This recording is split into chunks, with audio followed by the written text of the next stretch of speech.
It's the only plant that grows everywhere on the world unless it's freezing. That's for a reason, I would think. I would think there's a big reason for that because every disease here that's not man-made, there's a fix for it on the planet. Nature takes care of that. So that's just one of God's miracle plants, cannabis, sativa, cannabis indica. It's a beautiful thing. Can I ask Eric a question? Sure. Hey, Eric, I'm gonna ask you about your. I know you're a Saints Hall of Famer, and I'm just excited as hell about you.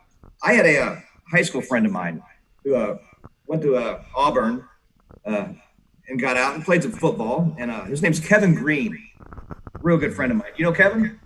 I don't. Yeah, he's a. I think he got the Hall of Fame last year. I think he's 3 in all-time sacks, but he was on the Saints, and I don't think he made the Saints Hall of Fame, but he definitely made it to the regular Hall of Fame, I guess, because he played for the other teams. He's played for a lot of them. But I was just wanting to see if you had actually shared the field with Kevin, because he's one of my closest high school friends, and we was in Boy Scouts together. Then he graduated, and he's a basketball player. A couple years later, after the steroids and things you eat back in the day, he was a major football player. The Rams bring him on, and we've just been excited for him. He had a real long career and finished it. And he's like you, man. When I'm around him, I'm starstruck. It's really cool. Well, that's dope, man. I never met him, man. Hopefully I get a chance to. You say he did steroids? Oh, we're talking back in the 80s, my friend, whenever things were differently, I'm 55 years old. In the 80s, they did things differently. Everything was different. I can't attest to it, but how do you go from 190 to 250 in 6 months, and your head just it's huge? That's not for me. Fucking broccoli, believe me. Yeah, Darren, Eric and I, over the last few days, we actually had a conversation about steroids, and he had just some interesting thoughts. Because certainly on the Patriots, there was a player, Edelman, who had gotten injured, and then he came back. But once he came back, he was tested for steroids and was found having tested positive. And it's an interesting thing because while we know that steroids can how that it can have sort of negative effects on the human body, there's still like such a high incentive for NFL players to take steroids, and it's really about the recovery time from injury. And even Eric, I'm talking to him about it, and I just sort of expected him to be like, steroids are bad. It's almost like the Nancy Reagan, the whole 80s, 90s, Oh, by the way, that's Dr. your love Miller in the house. Yes, I was just about to say congratulations to your wife. We just saw that she got her doctorate notification. That was so amazing and so touching to see that. Thank you for sharing that with us. Yeah, I had to jump in because all I heard was steroids and, Patriots, and all I'm thinking is it's because it's not the Packers, baby. No, there's Sorry, Eric. Sorry, Eric. She's been that way since she's been Love born. you guys. Love you too. I'll go watch some fucking cheeseheads. I can't help it.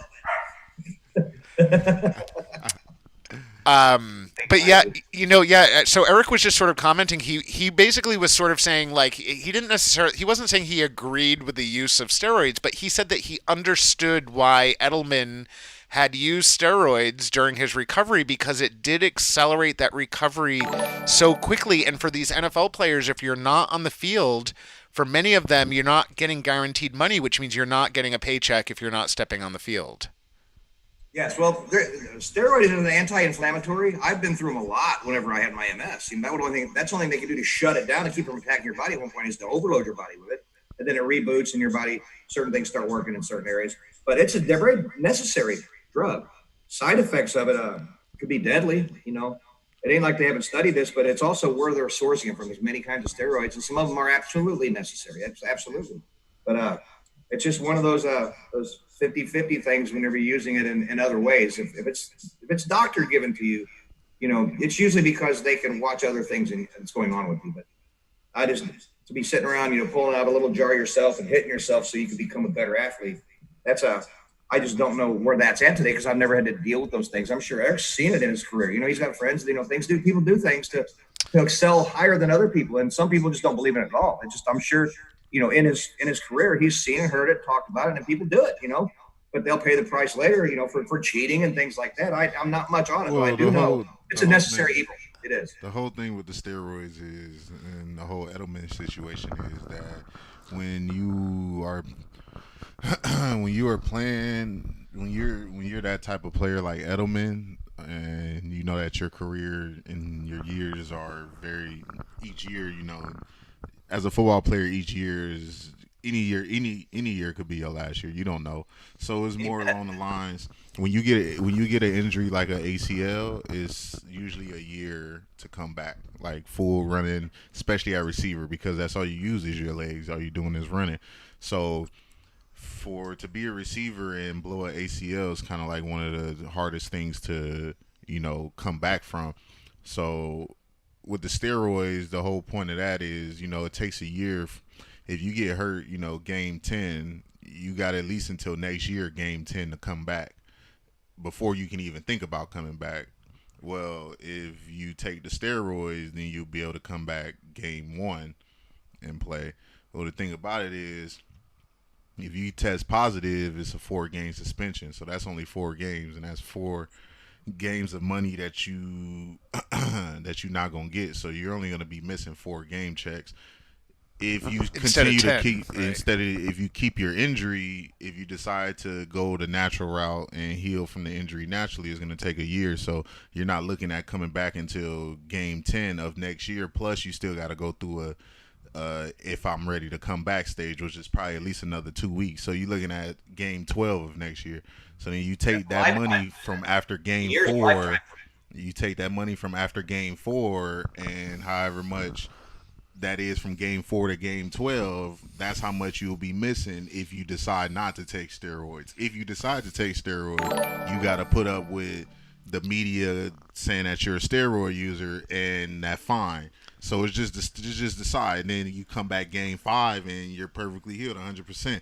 So it just depends on how you want to approach your career. If you want to be that guy that took steroids to come back and start the season at game 5, or use that player to take the natural route and wait to game 12 when the team is already, not in the playoffs, is really not worth it. If you're that guy, if you're a main guy like Edelman, you just take the heat and come back game 5 because we need to win games. So that's really what it comes down to, and that's the reason why some players use steroids, because it's more of a money thing than it is actually being embarrassed and using steroids. There's nothing. I mean, most veteran players, after they're done playing, they use steroids anyway, because your body is so broken down from years and years of playing. The only way to bring it back up is to artificially enhance it. So the way to do that is to you mentioned a year. That 1 year, if you do things right in your line of work, especially if you're not a contracted player, free agency and things like that, a year could be career ending, or that's it. That time. Exactly. So I can imagine, desperation hits a lot of players, and it comes down to, they're feeding their families. Well, it's not even desperation. I'm not going to think about it. If a doctor came up to me and said, "Hey, you be back game 1. If you just take this shot and train, and you just got to put up with that 4 games." Bro, I'm not even thinking twice. I'm taking a shot. Give it to me. Give me 2, actually, so I can be back sooner. There it is. One's good. 2's got to be better. Yeah, because it's more, if you love the game and you love to play it, and it's your body and what you want to do with it. You can't let an entire league that make billions off of players dying 10 years after they're done playing determine that if you want to.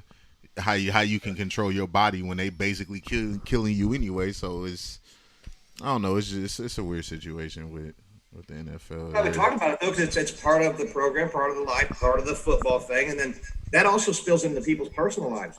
There's times where with my MS problem, that steroids was the only thing that helped me, and I had to pick and choose. What's going on in my life, if I want to put up with the side effects of it, what it's going to do to me, and usually, I take it because it's the medicine being prescribed to me to further my condition.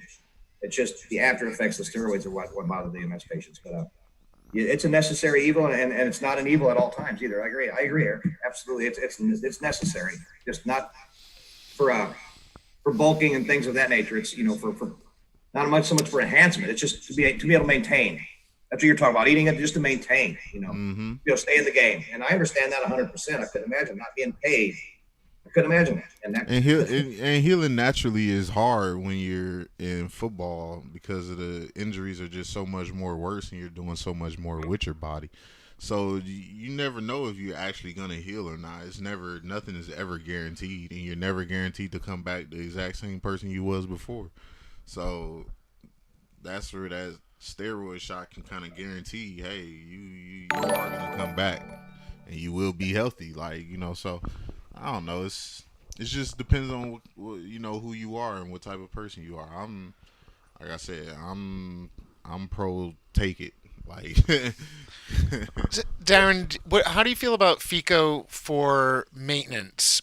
We have a few people in the audience who are asking.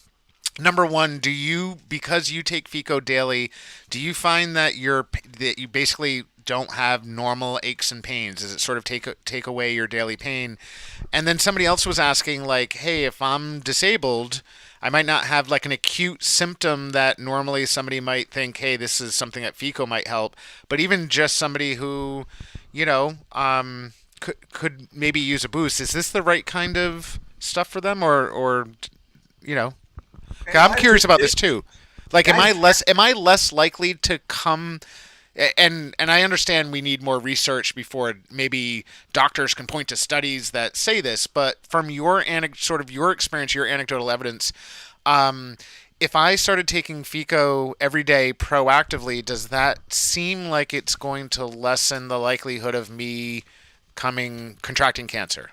Absolutely. I mean, if it's in your body, you're changing your physiological state. It's causing homeostasis. It's doing things to the atomic level of every cell in your body. So if you eat a little bitty bit every day, we're showing that it could be a maintenance. Now, there's not been a handful of years go by to where we don't know studies. Someday we might be able to prove if everybody eats just a grain of rice of this every day, maybe just in their food or anything. You don't have to taste it, just stick it in something. You won't feel it. You might have the precursors to not have to have cancer, basically of any kind. Because we're finding when you eat this, it can regenerate brain tissue for people like you said with the brain problem. We was working with some Dr. Umabala Donabala out of Boston, and Eben Britton from he's with Tyson out there. He's from Bears, and that's what they're doing right now. Is it's big for chronic head injuries and regeneration of brain tissue. But if you're sick and you eat this, like an MS patient, anybody else who's got a chronic problem, after I eat an hour later, I am completely different. Now, I'm not slant-eyed from smoking cannabis, and I'm not super high, but on the inside, I have that feeling, and it just changes you for hours, and then you can feel yourself coming back down off of it. Nobody sees in your actions because it's a different kind of medicine. But honestly, I believe that this was being eaten by all the cows. Hundreds of years walked around, ate all this kind of stuff. It was in their meat and in their blood, in their milk. Well, human beings were eating all the animals that were eating feral hemp, and it was in our food chain. People did not get cancer up until, 50, 60, 80 years ago. In the old days, you died. They didn't know what it was. They said he died of consumption. Something consumed him. Well, now we know there's different things that could kill you. And if chances are, like you said, if you eat a little bit of this every day, we hope we can prove that it keeps cancer from happening. But I can guarantee you, I've seen thousands of people eat this. It does kill cancer cells, and there's a lot to it. What else are you doing in your life? What else are you eating? When did you start? Are you taking it correctly? Are you making it correctly? You make it out of sativa, you're going to get the same properties of killing cancer, but you're going to be so busy-minded, you won't be able to sit still. It's going to scare the hell out of you. So we make it out of indica because of the resting quality. But yes, it's a good medicine to take on a daily basis to bring homeostasis. It's changing your body as you're eating it, no matter what quantity of it you're eating. It's just a miracle medicine that our body produces. Check this out. If you're pregnant, it's in your breast milk. It's called anandamides. Your brain makes a chemical called anandamides that is identically under a microscope, looks just like THC. When a baby, you don't feed a turkey and get it full of tryptophan and let it pass out. When it eats breast milk, you burp it and he goes to sleep. Why? He's had some indica titty milk. Basically, that's what it is. God put it in a woman's body. And it's at birth time that they really can see it in their bloodstream. So God put this here for a reason if your body's producing it. And your body has to accept it because your body makes endocannabinoid, or it makes cannabinoids in your body. You have endocannabinoids which are out of your body. That's out endo. You have internal cannabinoids like anandamides that your body produces, and they're identical under the microscope. They are the same thing. So that's the beauty of this medicine. Your body produces. It's insane. That's fact. It's interesting to me because I think in professional sports and specifically football, when you're talking about head injuries and CTE, and now that folks have been paying more attention to that over the last 10 years, you actually have, folks that are with football players who are retiring, there's the ability for them to sort of tell that there's potentially some issues, right? Before it sort of it's not like a post-mortem discovery necessarily. They now can see things that are leading up to that. It would be really interesting to get some of these football players on connected with like the right doctors, because certainly those doctors aren't going to be covered under the normal like NFL health plan, right? Because the NFL does not, still is not, totally pro cannabis. They basically will fine you, but they're not going to necessarily suspend you anymore if they catch you having used cannabis, but they're certainly going to fine you. They're not okay with it. They're not cool with CBD. They're not cool with THC. So there's progress being made. It would be really interesting to find some football players and match them up with the right doctor and then the right FECO for them, so that they could actually see if there's a year-by-year actual improvement or slowdown on the symptoms that are prevalent for folks that eventually are determined to have been suffering from CTE. Yeah, I've never tried to say the right FECO before, but it really, it puts it in perspective. There are thousands of strains of cannabis. So that means each one of these buds has a different cannabinoid profile, and there might be a secret in just one certain kind of this for you only, and then the secrets could be different for Eric. But that's where the study needs to come in, because if that's the case, check this out. Doctors are saying someday this medicine is so important that most sterile surgeries will not even have to be done anymore, because of the manipulation of the human endocannabinoid system on purpose through medicines could stop scalpel surgeries in a lot of cases. If you have a heart condition, you start doing a certain kind of FECO out of a certain kind of cannabis, it can reverse that condition. If you have lupus, like right now, cannabis oil and cannabis, me smoking it does one thing for me. My MS feels great when I smoke it, but as far as my cancer and some of my big symptoms, I have to have this to get the full effect and get the relief that I need. But everybody's different. But when they can make this certain, maybe this will be the Michael strain, and it'll be specifically grown for you, for your condition. That's what we're looking at in the future. It's going to go that direction. But till studied and they can put this under a microscope and do it at the atomic level and change these cannabinoid profiles, we're not going to know what's right for you. Someday they'll have a chart. You'll fill it out. They'll know what kind of weed to give you. They'll grow it for you real quick, and boom, in 6 months, you'll have your own strain for your condition. You have a heart attack? They might be able to reverse heart attacks and things, and it's not from smoking this, believe me. Smoking's not good for you, but you can't die from smoking cannabis. Like I said, can't get cancer either. It doesn't have the tars and carcinogens in it that cigarettes does. But it's not good to be putting anything in your lungs. We know this. But cannabis is one of those medicines that you take it to feel better physically, and you could take it to feel better spiritually. The Indians were right, buddy. A couple of peyotes and a big old fucking peace pipe, and they're talking to God. Right. That's where medicine is. It's a godly thing. And we're living in good times, aren't we? Watch the world change so fast. It's incredible. Yeah, it's amazing, and it's been amazing over the last few years to sort of see a slow societal, shift where there's a greater acceptance of cannabis. Yes. Well, and even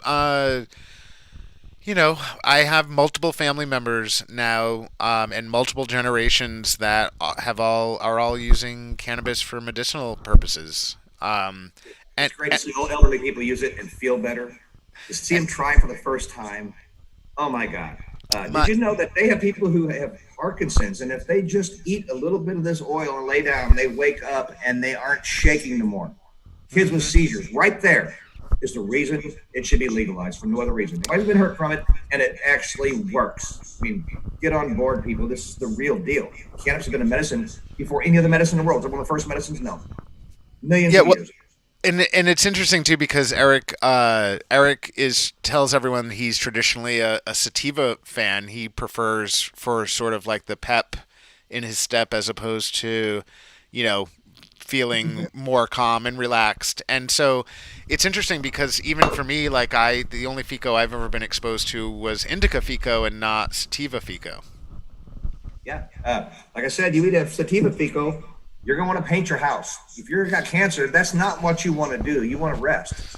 This will it'll make you busy minded. So there's a reason for it though. Most FECOs are made out of an indica or a hybrid of, because I've never seen a dispensary here just have a full blown sativa, 100% sativa RSO oil, because it's that at that point, it's not RSO. RSO is an indica strain of cannabis oil over 55% to cause that physical homeostasis and apoptosis and change the anatomy of the inside of your cells. So it definitely, I've made oils out of sativa and ate them, and they work differently. They can get you a little nervous, kind of like coffee makes me a little nervous. Well, sativa can do that too if you eat it. So smoking it is one thing. Eating it's completely different. This.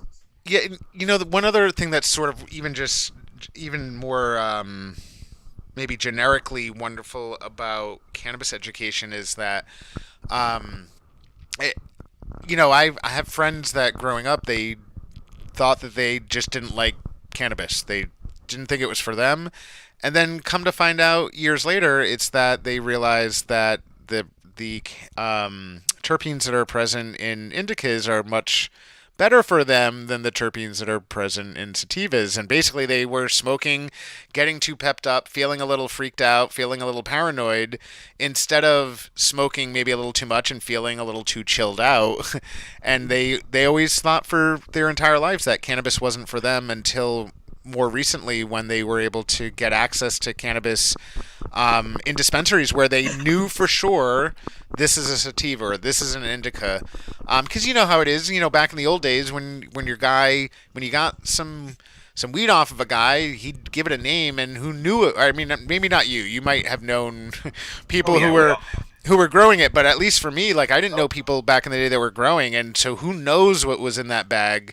Not only from a cleanliness perspective, but even just from a strain perspective. Which strain is it? So it's really cool that that with the way that things have turned out, that instead of just people maybe years ago saying, "Hey, I use cannabis medicinally," right?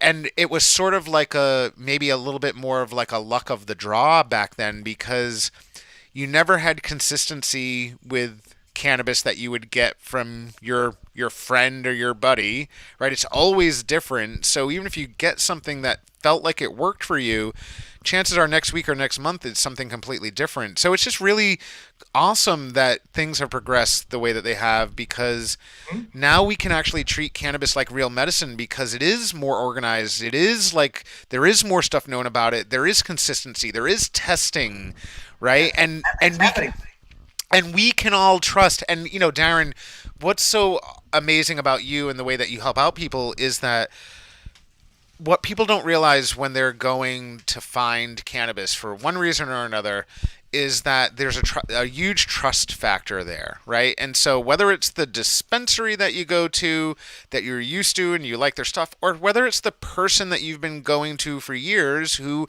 helps you out with some cannabis, there's a trust factor there. And the moment that you can't trust where you're getting your cannabis from is the moment that it's then it becomes questionable, right? You mentioned how we was growing up and we'd all go down to the street, the weed man. Right. He didn't have a selection of 80 kinds of weed. He waited till he got a big old bag. He put it in little baggies. All of his friends came over quietly without nobody knowing about it. And we bought what he had, and very happy to do so. So one week you might have this, the next month you might have this. And he was at the complete, he had complete control of what's going on. But at that point, we didn't know much about this eating it for cancer. It was just something you smoked and felt better. That's what it was used for, or made edibles with. Things have changed. The medical application has taken this completely out of the realm of your everyday hippie, pot smoking stoner guy. We got doctors. My wife said, we got doctors now that sit and talk about this, but they've never been educated on what us laymen know, because we can go get information off the internet and we can factually check it and then double check it and find out it's real. A doctor, they don't even learn about the endocannabinoid system. Believe it or not, it is the most important system in your body because it regulates everything. And they know this now, but it's scary for them, because if you could grow a plant in your yard and not go to the doctor, what's that do to the medical professionals? especially cancer, the biggest field in medicine, trillions of dollars, hundreds of billions a year. It's the biggest one. And if you can actually just take a small percentage, not everybody, it's a small percentage out of that equation, and they heal themselves, you've got a big problem financially for our government. And that is where they know that's why it's been this way for the last 20 years. They know it's medicine. They made a pill called Marinol out of fake THC for nausea. Well, why would they say it's a class 1 drug with no medicinal purpose to make a medicine out of it for 20 years until it's just, where we're at. This is insane, dude. And it's too late. The people have woken up. And I always say, I don't care what they do with the laws. It's always been here. It always will be. It's been illegal forever, and we still did it. I've been smoking, I think the first time I smoked cannabis, I was 12, 13 years old. Didn't do it all the time, but I tried it. And I knew then I liked it. I did. I got kicked out of high school for selling little $1 joints and shit. And everybody, I look back now, I was just practicing for later in my life because this stuff is something I have to have in my life. I was just practicing for when I'm an adult where I can, I got in trouble and I can justify now. I was practicing. It's insane.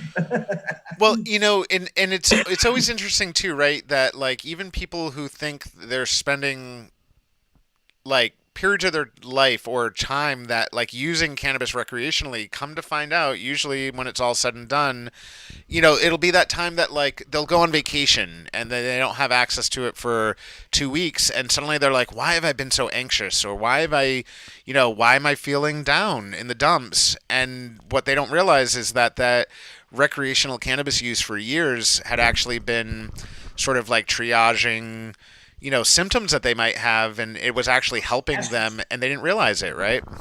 Masking tapes, what cannabis has been for years. Now it's a full-blown treatment. The medical professionals are recognizing for a fact that this is not stoppable. And if they don't allow it, it's going to, because the studies have already been done. It's on people like me. When the doctor looks at me and takes me to Hawaii after I get my cancer gone and buys me a tattoo that shows my survivability, how often does that happen for you? Doctors used to not even pray for you. Doctors will come in a room now, and it's different. Things are different.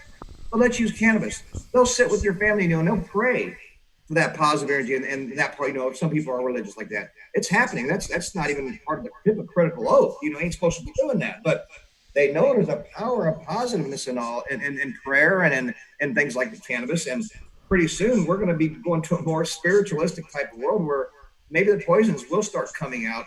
And they'll start letting us have some of those cures and things in nature that they found they won't let us have right now. They do have some. I'm not keeping no conspiracy here. It's just not profitable to let you use something that's natural whenever they can make it and charge you for it. That's a bottom fact. It's called capitalism. That's what makes the world go round. Oh, money don't make the world happier. Bullshit. I don't have a lot of money, but when I have a few bucks in my pocket, everything's paid. Life's a lot easier. So yes, it's all about that. Life is. It sucks, but it is. That's the basic facts of life. Money helps everybody get a little more comfortable, life. And it don't make you happy. Well, it makes my misery a lot better when I have a couple bucks in my pocket. So it's about money. It always will be. Yeah. You know that. Yeah. So Darren, today being 420, do you other than hanging out with us cool kids, do you have any other plans today? Any other cool stuff going on? Yeah, you guys don't know if you've seen it on the internet. There's something called the Sesh. Sponsored by 420 Worldwide, a guy named Ryan Hilberth, one of my buddies, Billy the Kid. Billy, they named Bel Air Kush after this gentleman in Ohio, but he's an advocate, real hard advocate. Owns the Cloud Shop CBD room. But tonight and all day long, they got huge things going on. Some, big people get their hour all day long. They wanted me to come on this morning. They was going to do the 420 and then let me come on at 5. And I didn't want to pick that time because I went to bed at 4:30. Got up at 6 to see my buddy on that show. Go back to bed at 7 and then was late for your show. But tonight at 10 o'clock, it'll be midnight Central Time where I'm at. I'll be taking the end of the day. I'll be going off. I'll be the one that I get to close 420.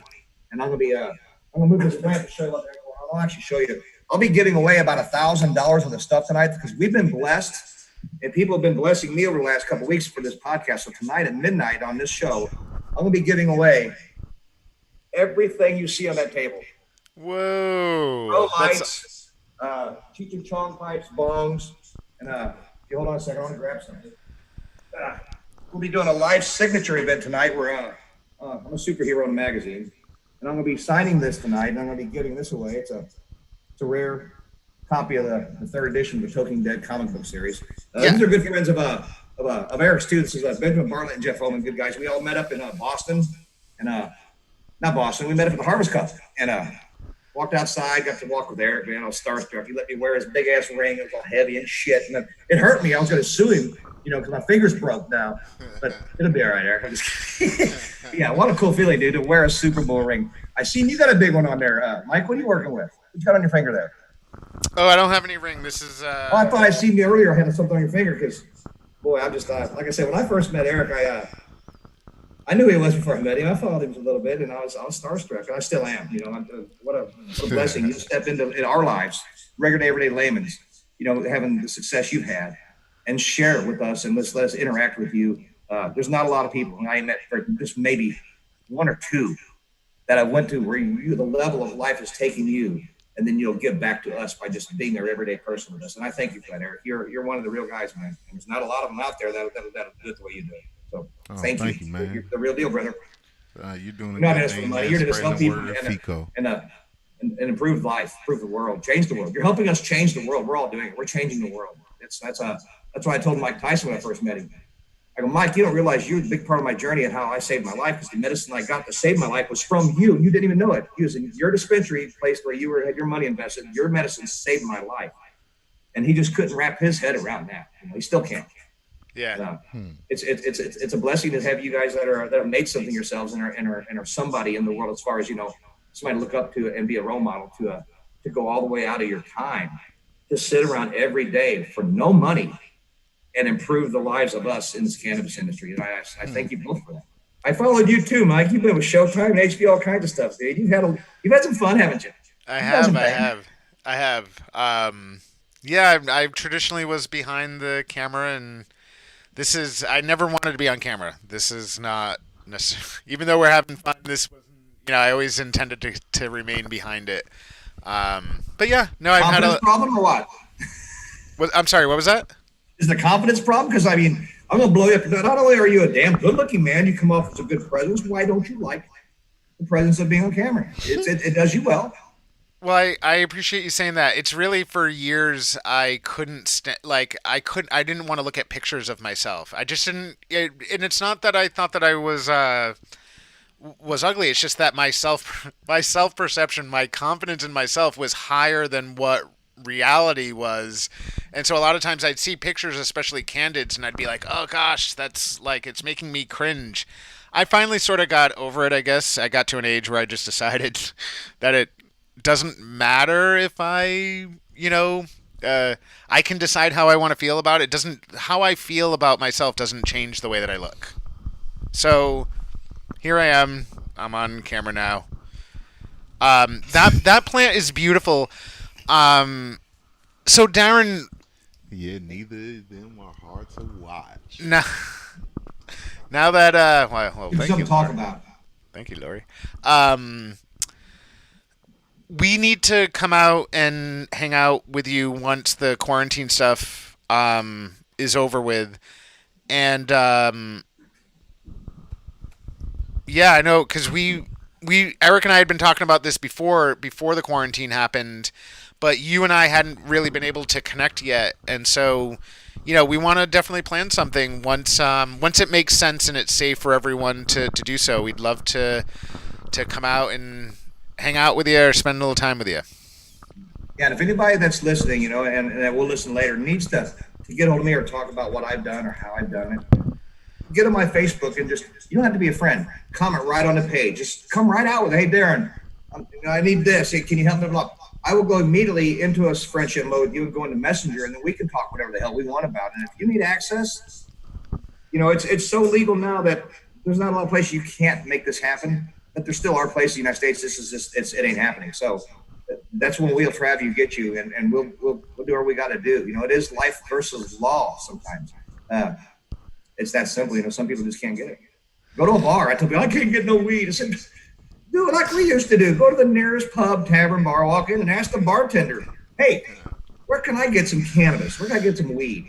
Chances are, if you go to two or three different places, one of those is going to hook you up with somebody in there at that point or make you a phone call. It's that simple, because that phone call ain't illegal everywhere anymore. Some places, it's completely legal like you said, to give this away. We're not selling nothing, we're giving it away. That's the difference. When you're gifting somebody, it's a lot different than selling something. It changes the law. A few months back, a group of us were out on the Massachusetts State House steps to do some speeches having to do with cannabis and small business and economic empowerment and stuff. And of course, we're all out there, and inevitably people pull out stuff and they light it. So even though the State House guards are kind of watching, eventually people are smoking anyway. And so inevitably an older couple walks by, and they both stop, and they can smell they kind of smell stuff. And so the older, the gentleman, the husband says, "Excuse me, we're on vacation. We're from California. And we could tell that you're smoking some cannabis. Could you tell us where we can find some?" And of course, at the time, there were no dispensaries in Boston open yet. They were all just outside of Boston, which, when you're traveling, suddenly that becomes a real pain in the butt to go take an Uber for 20 minutes one way to go buy some pot, right? So of course, it is legal to gift cannabis here in Massachusetts, just like in many other places. And so immediately people were pulling out joints to hand over to this couple who just happened to walk by us at the State House steps. And it was just so first of all, it was really nice because just as we know, just over the years, cannabis traditionally it was a sort of like a young person thing, right? And so just to have fly by night, let yourself loose kind of thing. Yeah, just a party is all it was. A party for people who don't have, for you hippies. That's one of them. Well, and to have a frankly buttoned up older couple that's traveling, that's willing to even stop and ask strangers, "Hey, where can I find some of that?" And of course we just immediately gifted them some because everyone there, half of them are craft growers. So we had, a bunch of people that were just super psyched to just be able to gift to somebody, fine quality cannabis that, from somebody that can probably appreciate it because they're coming from California. I'm sure they have access to reasonable peace stuff. To the world, my friend. Like you're saying, this is something that always people can get around. And once they partake in it, it reeks love and help. There's not a lot of people that are in business now, and even people using that are really stingy.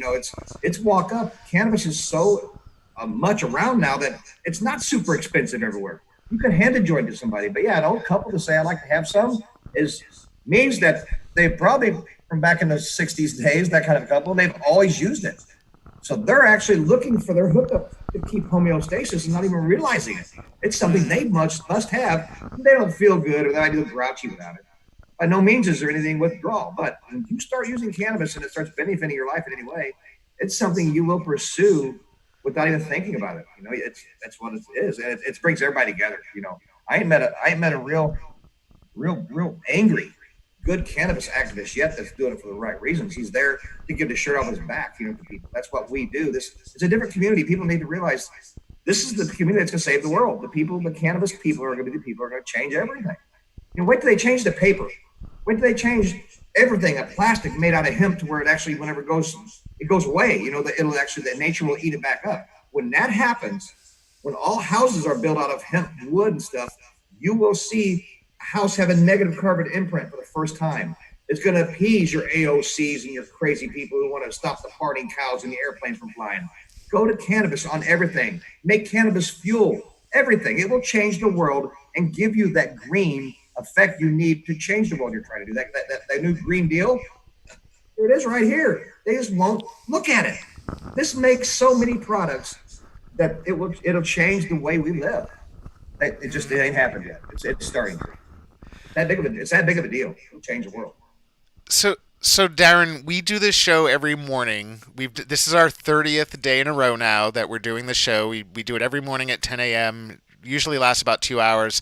We've had such an amazing conversation with you. We definitely went even longer than what we normally do, but it was such an awesome conversation, and really the folks that are in the comments without even asking them, we can tell that how much they appreciate the conversation that we've been having, and really hearing from you. And we haven't had a guest yet that so many people in the comments were like, Darren, you're a hero, right? And so it's just really nice, and we're so proud and honored that you would spend some of 420 with us, and especially so much time. Like, we know how busy you are, and that you've got other stuff to do today, and even, you know, and even just your lovely wife, who, by the way, just got her PhD. And I just want to mention again, like, that was so touching to see that video of her getting that announcement for her PhD. It was really amazing that you guys would share that with us. But Darren, you know, I want to thank you. Emotional after what you just said just now. I don't see what's going on because I'm so in things now that I don't see what you just said, and I don't see myself as a hero. I see myself as somebody who was their back was against the wall and tried, you know, something that people normally wouldn't try. And I'm still living that miracle, but I also got to realize that I still am an MS patient, and I have the symptoms and the problems. I'm just kind of not as sick. And every single pain in my body scares me to death because it could be the cancer back. And I don't know if I'm using my cannabis to, you know, and everything they do to beat it, if it comes back, what else am I going to throw at it? That means I'm scared to death I'm going to die of cancer, even though I don't have it. And that's what cancer patients live with. It's horrifying, but I'm grateful to be here, and every little pain in my body is, oh my God, it's back. And that's just how we live. And that's why I wanted to change to where when we get better, we can stay better. But I'm kind of future tripping here. You know, nobody wants to die, but if you told you were going to die and then to live another 5 years after a 2-month death diagnosis, I'm not scared of going. And I put it in perspective. My wife never did. First month of me being sick, we were casket shopping, and I gave up. It's okay. So eat this medicine. I'm going to go peacefully. And the wife, she refused. She's an angel. She saved my life. She brought me to California 2 or 3 different times in 1 month to keep buying this because we didn't have money. We just come home, go fund me. People being mean to us. Hey, you know, this and I said, they're going to go fund me. I'm trying to get some cannabis. And they said, oh, you're just a pothead. I said, you have no clue what I think this can do for me. This wasn't a big deal 5 years ago. I never really knew much about this. And that stigma is still on me. You know, I'm a doper. I'm a pothead, but I'll take it. I'm alive. You know, I'll push it for others. That's what I do. It shouldn't be accessible for everyone. It's not. I'm honored to be here. You guys think about that? Yeah, we really appreciate. Yeah. Oh, and actually, so speaking of, this will be the last few moments for folks. If you have any guesses of a land animal, we actually had 2 contests today. So the second one is a T-shirt from, and Darren, it's the T-shirt you're wearing, right? Yeah, it's a stand-up, so I'm unfolded. It says, nice. I kill cancer. It don't cure cancer. It causes apoptosis and kills tumor cells. And it's got Google Darren Stephen Miller cancer, so you can see the story. We got crazy. 300, 400, 500 web pages have taken my story. And when you Google my name, it's pages and pages. And everybody thinks, wow, you're rich. You got to be rich to have your name on your head. I mean, somebody took your story and stole it, and they're getting rich off you. That's what's right. Happening. People are making money off of my story, but I am never going to say nothing. Just let it get out. The more people hear about it, the more people that'll do it. The more people do it, the more people that will get the benefits of cannabinoids. And cannabinoids are the new morphine, 21st century. It is. Well, it's patience over profits, right, Darren? Absolutely. It always has been. It always will be. It's capitalism, buddy. But we have to have that because, you know, I work and I make so much money. But if my boss isn't making the money, how's he going to pay me? Capitalism works. That's why we're the United States of America, the greatest country in the world. Why? We have capitalism.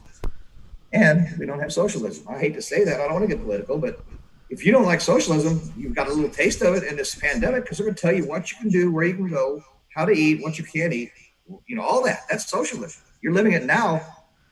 So you get a little dose of it. If you imagine it times 10 on steroids, that's what socialism would be. Somebody telling you where you can go and what you can do.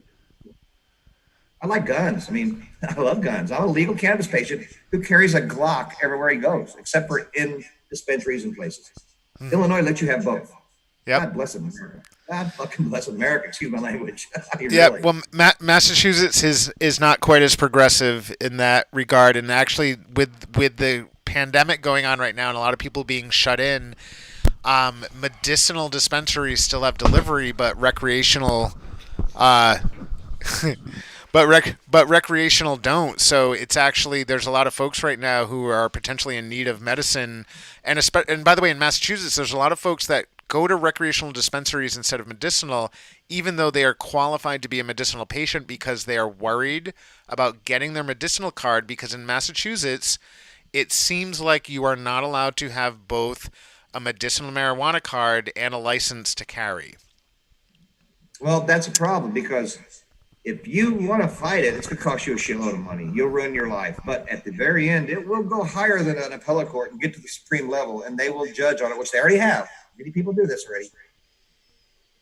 You have a God-given right to carry a gun. It's in the Constitution. A state can't take that away, even though they can put you through hell to achieve it. In Illinois, we got our gun rights just a few years ago. We're the last state in the United States to get it. This is the most crooked state in the country. It is ridiculous, but they didn't have a gun law, and they had to write one quickly because the federal Supreme Court said, do it. So they wrote one kind of like Missouri next door, which now Missouri is completely no gun laws. It's a Wild West.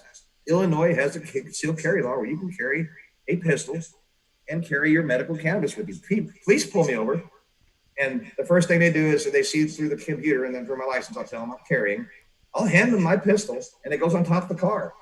And then the next question always is, you're Darren Miller, aren't you? Yeah.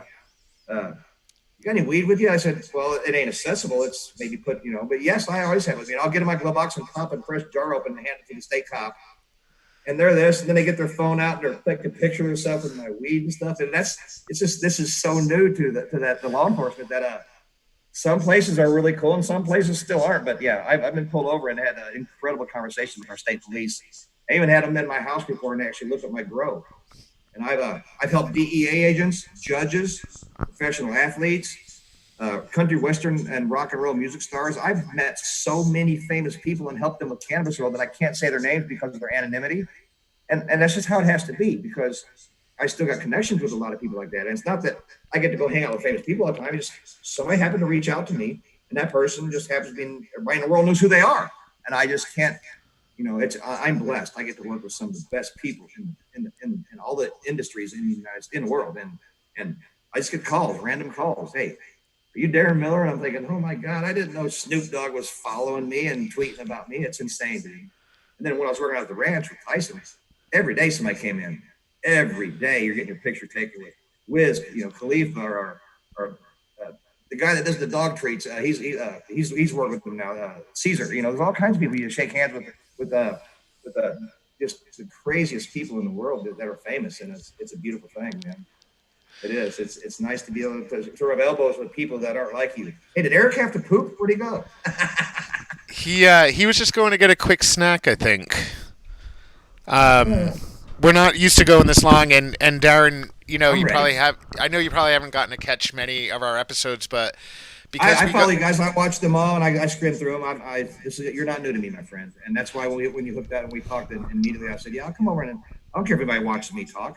I just want to sit and educate you guys on what I've done, and one person that needed to see this that sees it changes their life. It's that simple. That's why we do what we do. And in the comments we actually have a fellow here in Massachusetts who's well known for making FECO and helping patients and doing it for good and really just trying to focus on people who need it the most. Can I guess? What's that? Can I guess who it is? You sure can. Does he call himself a doctor even though he's not? Oh, no, it's not. No. Okay, we're not going to go there then. No, although we know who you're talking about.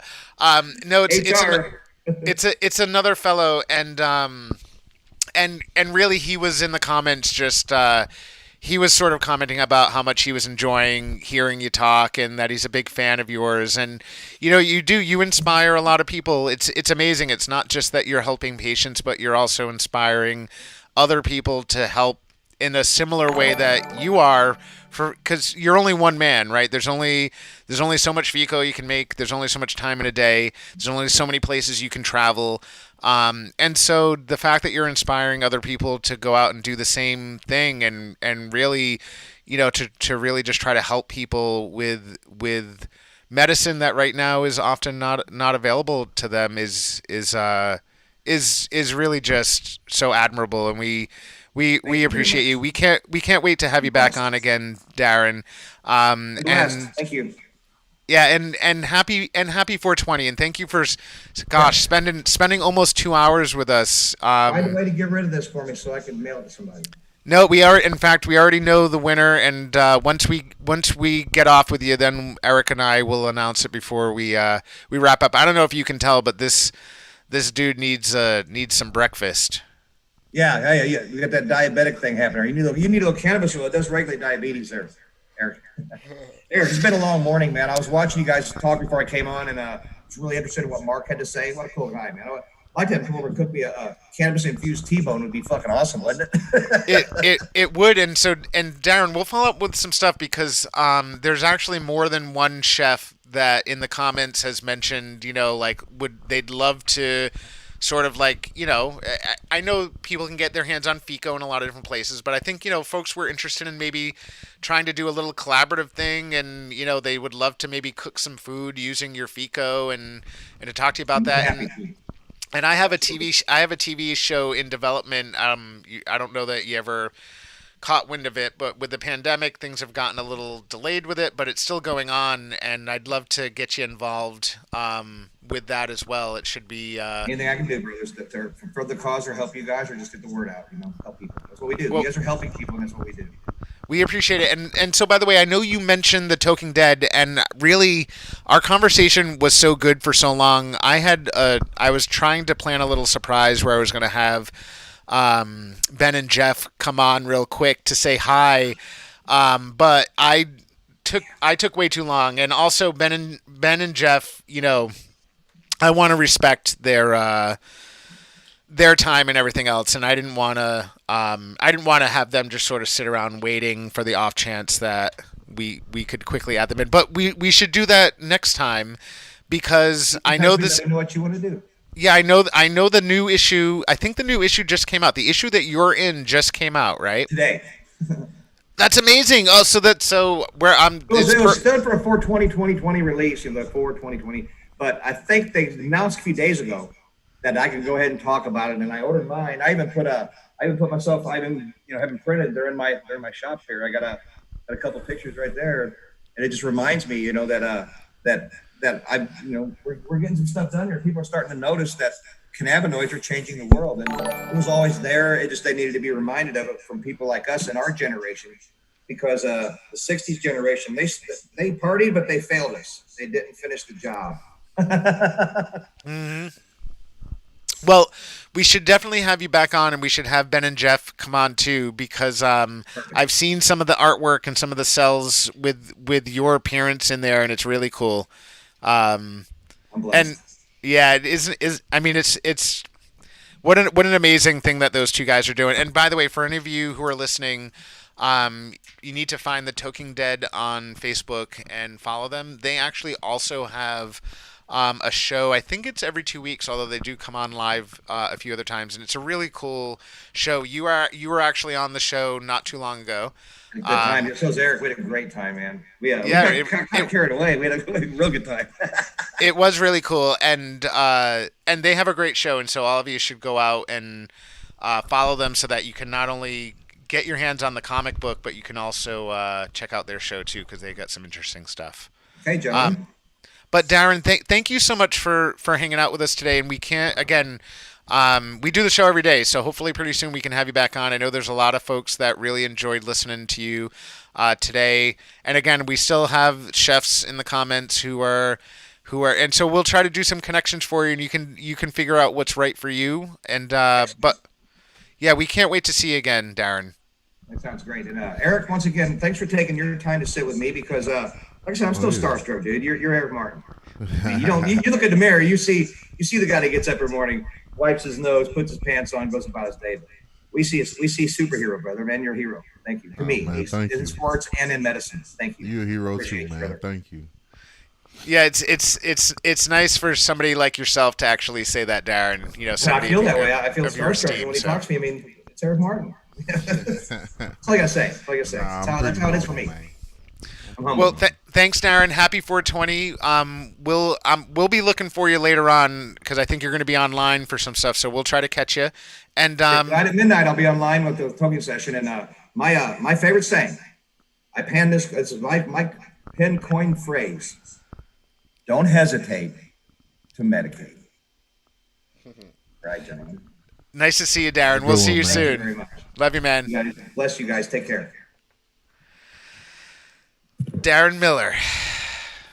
Awesome guy. Spent so much time with us today. It was really cool. That was a long show. I can tell you're tired. I'm ready to go. So we know who the winner is because you saw them a lot earlier. And I don't remember what their guess was for the land animal. No?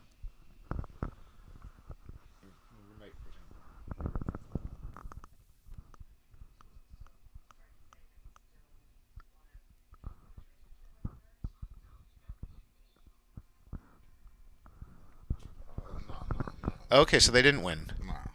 Oh. I mean, if you want No, to. no, I'm not. I'm not. I didn't even get a hint out yet. I was just showing you that. I thought. You didn't even give me the hint. I didn't even give out the hint. Oh, we have a hint for the land animal? Okay, let's do it. The hint for the land animal is it has one of the most what's it called?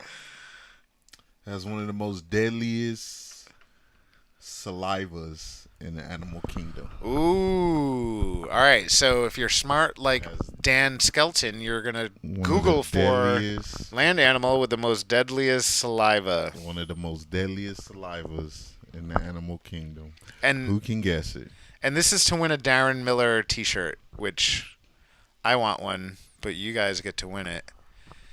And he's going to mail it to you. And that probably means he could even... Oh, we got a winner. That's it. That was the first one I seen. Oh, yeah. And the winner is... Y'all guess, but somebody already put it in first. But y'all keep guessing if y'all want. Go ahead. Poisonous tree frog, whoop. Come. Okay. Got a second one. You ain't winning, though. You too late. I don't even think that's how you spell it. Spider, viper, daddy long legs is not. Melissa's just trolling you right now. Yeah, she's just. I'm finna start smacking on some bubble gum. Where the bubble gum at? It's gonna make her lose her mind. Daddy long legs. Who keeps saying daddy long legs, yo? They do not have deadly saliva. They're like the least deadliest spider ever, right? They're like the gentlest giant spider. Yeah. So the answer was Komodo dragon, and the lovely Miss Jody Chaplin said it first. So congratulations to Miss Jody.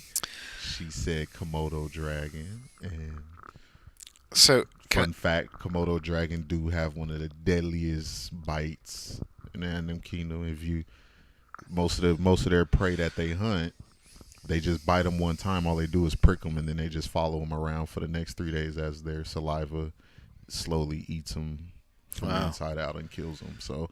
Yeah, Komodo dragon don't hunt. They just bite you one time and just follow you around till you die because they know that their saliva is super deadly. So, yeah. I feel like you should have a little segment where you teach people some fun facts because that was pretty cool. I know a lot about animals. That was cool. So, Jody, you won the T-shirt. Jody, you probably already connected with Darren on Facebook because. At the Harvest Cup, when you met Darren, Jody, I saw Jody give him a hug that was like 5 minutes long. Laura, you said dragon half an hour ago. I didn't see it. But you just say Komodo dragon. A dragon and Komodo dragon is not the same. A dragon is a fairy tale. No. Well, Christelle is saying she said kimono dragon. Huh?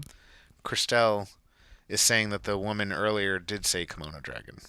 That Christelle saw the other woman make that would not pass. I think we just missed it. We were you really. Well, we'll have Scott the Superfan look it up. Scott's like, no. Shout out to Scott the Superfan, who takes his time to do all the lovely things that we absolutely cannot do. And Lori All said right, she all right. just said Listen, y'all dragon. want a T-shirt? We understand. Lori said she just said dragon. I don't know, Y'all are gonna Lori. draw blood over a T-shirt. That's cool. No, we'll figure it out. Whoever said kimono dragon first, somewhere in the A comments. monitor lizard is a Komodo dragon? Oh boy. I don't think so. A monitor lizard is different than a Komodo dragon. Dan. Otherwise, wouldn't they have the same name? I'm not trying Lori to say says that she'll take your shirt. Dan said, yo, I'm getting robbed. Oh boy. So look, we'll figure it out. Whoever said what? So wait, Dan's insisting that monitor lizard. Okay, Dan said monitor lizard is a Komodo dragon. Can anybody confirm that a monitor lizard is a Komodo dragon? Because It feels like lizard and dragon are. It's not like monitor dragon and monitor lizard. A It's monitor like, lizard the monitor lizard is more slick than a Komodo dragon. A Komodo dragon is more brolic. Like they a little taller. A monitor lizard is like the little ones that look like a lizard. They like big, but they look like a lizard. But a Komodo dragon is like big, but it looks like a hey, look. Komodo dragon, right? Largest extant lizard species. The dragon is a monitor lizard of the family. Okay, so it's in the same family as a Komodo dragon. God damn it. damn. You guys are God damn it, Dan, why do you Dan. have to be such a nerd? God, all the nerds stay out of this content. I know FECO fam is exactly right? Like it's if you buy a T-shirt. All right, so does that mean we have 2 winners? I don't even know. What do you think? I'm gonna let you because it was your. It was. You guys make this so difficult. Look, I mean it's 420, so I You think. guys make this Look, so I difficult. have a feeling that Darren normally wouldn't want to do this. Oh, and that means Christelle wins. Wait, how many winners do we have? How many people won? I don't get All right, look, what I'm gonna do is I'm gonna just throw the T-shirt in the middle of the street and y'all go fight for it because at this point I can't win. As soon as it. Dan says give it to her. So who's the her that won? Who's the her that won? Lori says she wants your shirt. Whoa, Lori, hold on now. Hold on.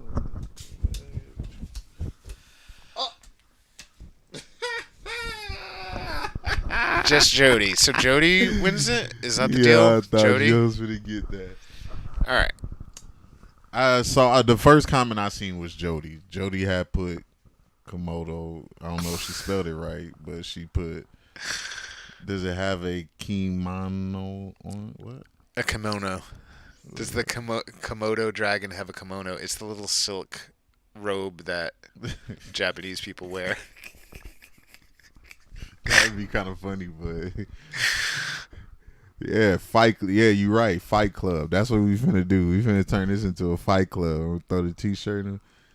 The winner is Jody, and she's going to be on the show tomorrow. I mean, on Wednesday. Dance for us. They just get the video that I was about to take my shirt off with it for a while.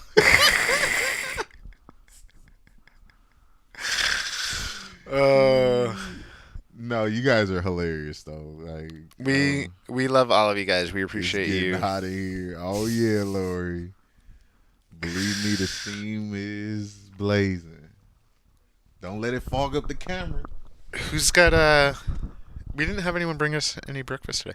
We did have Scott. Okay, so according to Scott, Scotty Too Hottie says she didn't spell it right, but we know what she meant. So Jody, because you didn't spell it right, what we'll do is we'll just add a little extra taxes on. So you'll be getting probably a half cut T-shirt. It's probably only gonna be like the shoulder area and maybe like cut off right here. The rest of the shirt be donated to taxes because that's life. Nothing is free, regardless of how free you may think it is. Nothing is free. So congratulations to Miss Jody, who makes those absolutely delicious oatmeal cookies that I'm gonna be pretty soon going on a food starvation. Are you? Gandhi type Why? Because that's what I do when I want something that's To good. mean to lose weight, you mean? No. I thought you said you were going on a starvation diet. No, I'm going on What? starvation until I get my oatmeal cookies. Oh. Averill knows what I'm talking about. Better ask Averill. Yeah, those were good. I didn't get to try any because you My ate them all, buffalo but chicken dip. I hear they're good cookies. Yeah. We love all you guys, especially our top fans. We appreciate that you comment. We've got like 30 top fans now, which is pretty cool. Yeah, you guys are dope. I really do. I thought today's thing was dope. You know, it was super long, but it was good, and it, you know what? Even though it was really long, the whole thing with Darren felt like it went by really fast. Boy, that was long.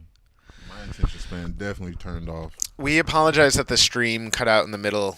You probably only missed about 20 seconds of Darren talking before it immediately went back on.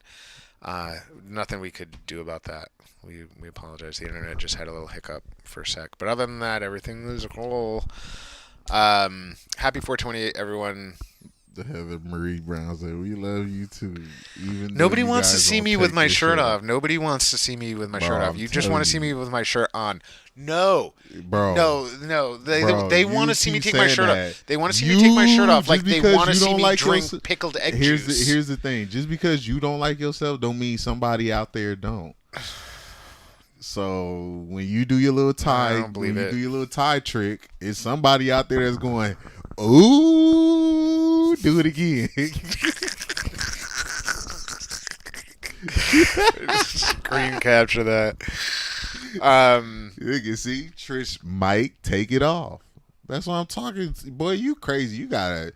Hey, if all y'all in here love Mike, love that vanilla chocolate, go and put the tie emoji in the thing. Yep. See, look, Layton already doing it. Layton already know where I was heading with this. Come on, everybody put the tie emoji if you showing your love to Mike. Make him feel good. No, you don't. Give him all the tie love. Don't pander. Don't pander to me.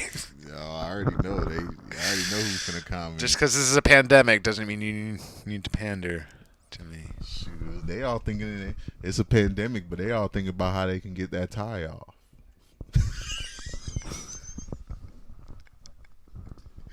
How can I take Mike's tie off? On that note, we are coming to the end of the show. We need to go and smoke this green. We leaving y'all now. We don't wanna talk to y'all no more.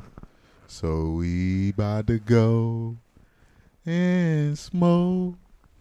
Goodbye and